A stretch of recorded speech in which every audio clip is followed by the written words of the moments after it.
It's been a while. Where is it? There we go. I just finished checking. I stopped after 4 and 4. 1, 2, 3, 4. 4 and 4 here. So Dragon's History wasn't, and the mission after it neither. I just skipped this through. It seems that the vacation revitalized me a bit in terms of Warcraft. I don't want to record the Chosen Ones at the moment, but I don't mind Wonders of Sorceria. I hope that if I alt tab it won't start. Well, let's just make sure that in case it starts, I did what I could. Assembling his new allies in the altar chamber of the Black Moon Temple, Abolisher prepares to tell his tale. Such is the description of Dragon's history. Alt tab? Okay, it didn't. And it is recording. Hooray! I forgot some of the characters, so excuse me if I make some mistakes. The history of the Black Moon dates very far back, and it has ties to the history of your planet Earth. Now, which subject shall we speak of? Oh, I remember! I skipped through this. 0 to 16. Oh my. I guess this is gonna be a lore episode, but I don't really want to do it because I don't want to exhaust my voice because there's a gameplay mission right after this one. Let's talk about the cult of the Black Moon, I guess. Long ago, a great galaxy-spanning empire formed. It sought to unite the universe under one order. They came to this galaxy and later this planet in search of conquest. What they found here was a great and terrible adversary, the human race. The Mechani Alliance, as they were known as, battled the High Men, people of high sorcery. They battled until the Mechani were banished, and the civilization of the High Men fell. These events gave way to low-born humans such as yourselves to rule today. So, at first there was a lot of mages, and a lot of the other race. Mages died, the other died, then, not all of them, but most of them died on both sides, and then they dispersed, huh? And that's how regular humans came to rule. I would argue those have some magic as well, but fine. Dragon Slayers. The Dragon Slayers are the most powerful denizens of Purgatory. They formed to track down the rogue Sorcerians who serve the dragon god Sagilla. They fear the Age of Chaos. The rise of Black Moon will bring if he attains power. In order to counter the Sorcerians' energies, they use the Seal of Oracles to seal away their power. The Slayers are very well organized with a keen mind behind it. We suspect they operate under Purgatory's core directly.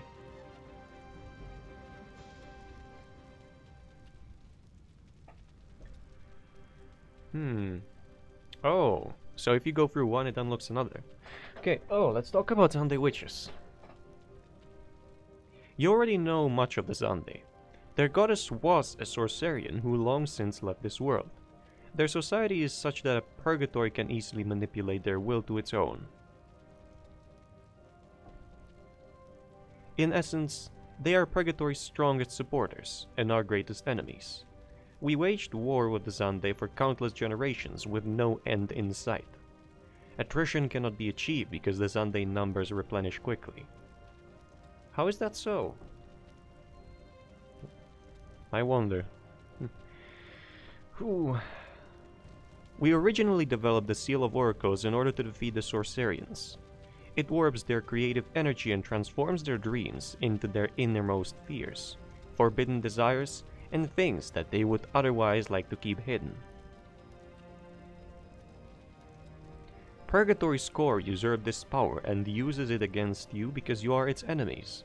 The seal is meant to make it easy to kill, and therefore force you to wake up. However, if one has a strong enough will, the Seal of Oracles will fail. The Seal of Oracles sounds like something, it sounds like the cauldron. That, the moment that I don't recall what was it exactly. I remember something happening to Shizuka, and another Shizuka being born because of that, which was her desires, her fears, and whatever. Sounds quite similar in my head. Hold up, I'll move the mic a bit down. There we go. Innermost fears. Sure. If you express your innermost fears, it may help to overcome it. Well, I don't know where to start. I don't understand. Why it turns you into a lobster? Well, I refuse to eat lobster. When I was younger, I was traumatized at watching one get boiled alive. I can't stop thinking of that. That wasn't nearly as interesting as I thought it would be. And she also fears drowning and whatever. Sorcerians are humans drawn into this world through their dreams. They do not exist physically in this world. Purgatory draws them here in order to sustain its magical energies by drawing upon their creative energy. Only the strongest Sorcerian is fit for this. After a Sorcerian serves his purpose, he is released, waking as if having a vivid dream. The process happens in a matter of hours to them, but in here it can last years. Anything that can cause someone to wake up will also remove a Sorcerian. Anything that can cause a wake up. What is that? Like some sort of sound on the end of the dreaming person? Or some event? Because you could forcibly try to wake up your opponents, effectively removing them forever, eh? I don't know who is the Purgatory, or if it's like the whole world of Sorceria. Let's see. Purgatory is what the High Men called this world. It is meant as a prison beneath the world High Men created for the Black Moon's defectors, those that aided the High Men in defeating us. Those defectors became sort of gods in your world. The automated guardian of the lost city, Purgatory's core, kept 4 of our high priests locked inside, using their vast spiritual energies to maintain the world. I was one such prisoner previously. Now Purgatory's core behaves erratically.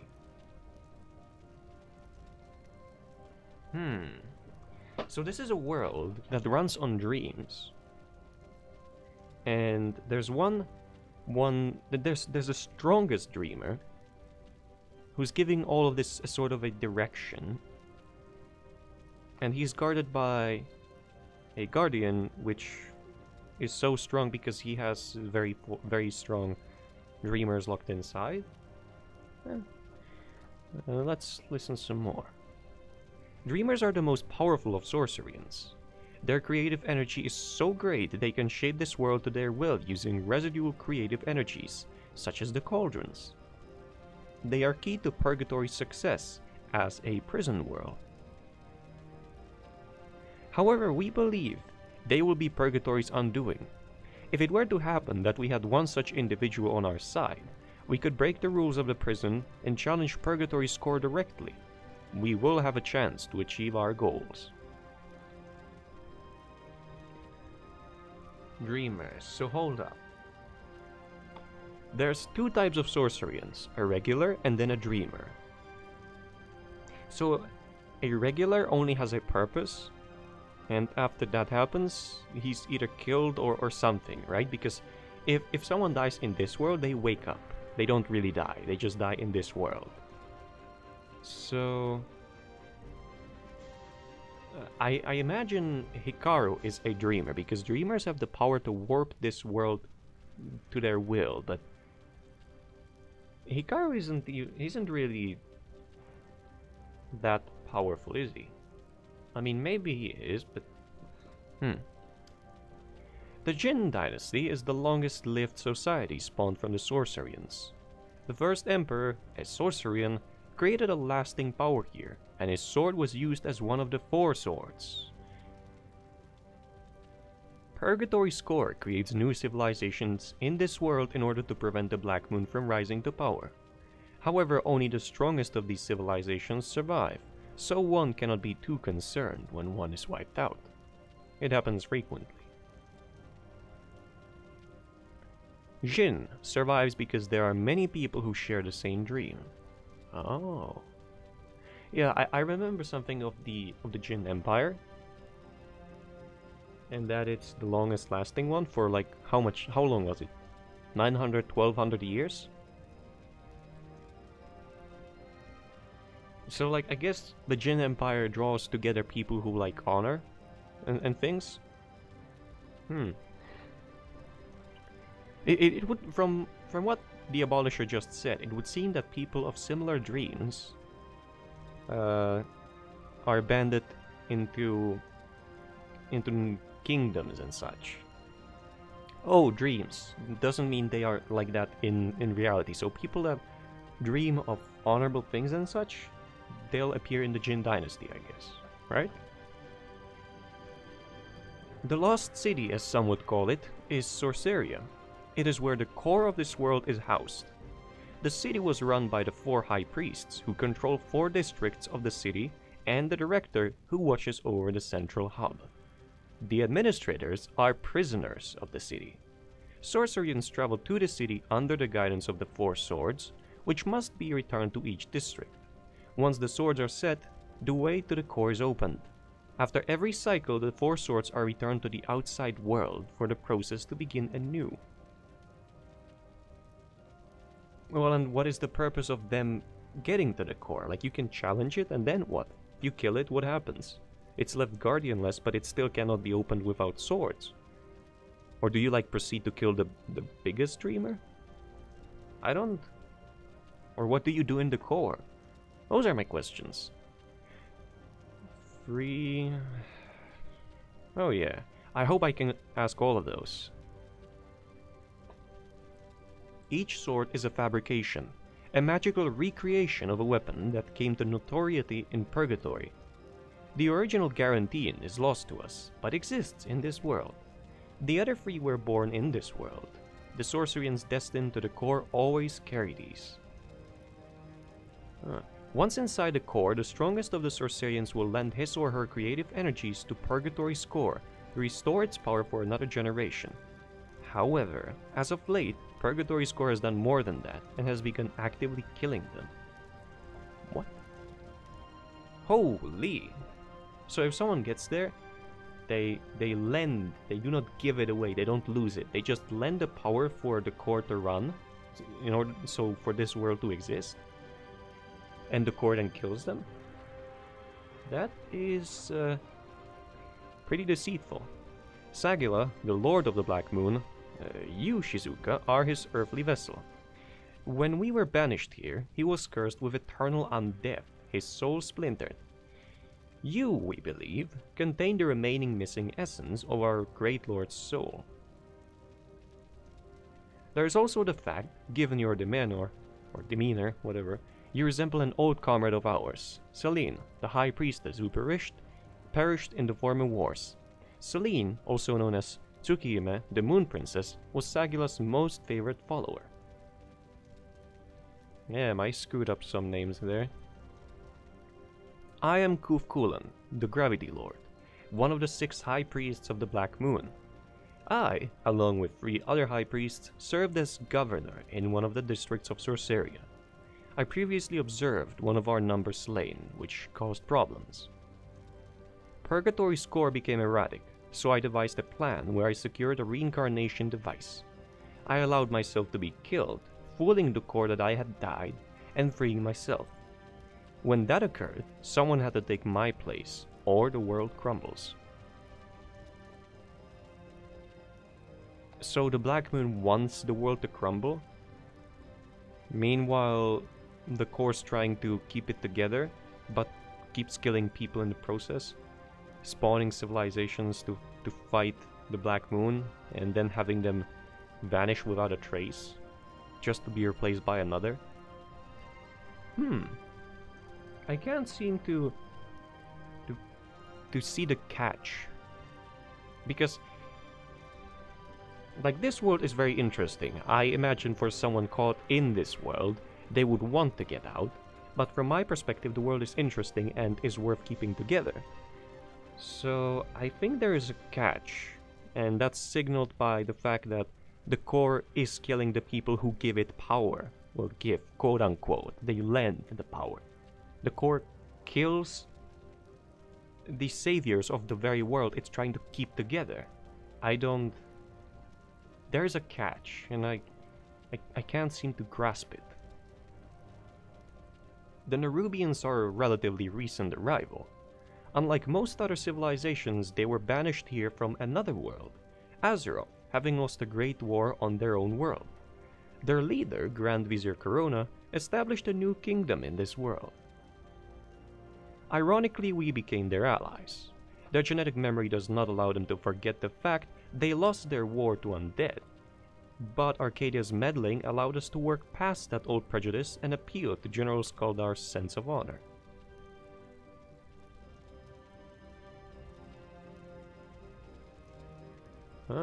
So it drags in... Okay. So you're saying these spiders are sleeping now? Well, if they lost war with undead, it doesn't necessarily mean they died, it just means they retreated somewhere, I guess. Okay. There are 4 cauldrons in this world, fonts of creative energy. Purgatory chooses dreamers to create civilizations with these energies. The cauldrons are linked directly to this world's core. One cauldron exists beneath this temple. The Tower of the Gods is also under our control. With all 4 cauldrons under our jurisdiction, Purgatory's core cannot summon new dreamers to create more opponents for the time being. Our time to strike is nigh. If I understand it correctly... Damn, I'm starting to forget what I wanted to say. Core... Purgatory... Oh, I guess the point is the name, in the name, Purgatory. This is like a hell for everyone. So, yeah, I see why they want to destroy the world. Okay, I remember. So, whenever someone arrives with a certain style and such, certain thought, certain way of thinking, certain combat style, and has enough of this dreamer power, making him a dreamer Sorcerian, he or she is given access to the cauldron, is lent power, and creates a race that is like them, right? So like if we look at Zande witches, there's this top witch, and from what Abolisher just said, it would seem like the witch created all the other witches to her liking. So if you remove her, you want to remove the race, but there will be no more, I assume. Like, I guess that the numbers of the witches are being replenished so fast because she has access to the cauldron, to the energy. Essentially having infinite energy, I sort of see where this is going. The Alliance is made up of numerous races spanning countless planets. The Black Moon Fleet was the expedition lead to this planet under the Great Lord Sagila. The High Men were swift and cruel in their revenge against us. The High Men created this world, Purgatory, to imprison us. They then banished our mechanical soldiers into the void between this world and your own. The High Men later died out, but left a sort of automated guardian in order to keep watch over us. The Purgatory, I mean the core. Okay. So this is a prison. I think it's about time we take off. These new enemies, the Dragon Slayers, won't stop until they see me dead. They'll be sorely disappointed. So Necro was here, and drowned my double here? That is correct. However, we were unable to recover a body. You shouldn't bother. She's still alive. I can feel it in my bones. If that is so, then you must eliminate her immediately. It's more than that. You see, she's the part of me that I'm missing. I've heard so much, I don't know what to think about it all. Hey, I wouldn't worry about it. It's not such a big deal, and besides, it's too much thinking. Yeah, but you heard what they said, didn't you? We might be helping the wrong side. Like I said, you're making a big deal out of nothing. Besides, I know you're devoted to Shizuka no matter what side she's on. You don't have to put it that way. Oh, come on. I saw how you look at her. You like her.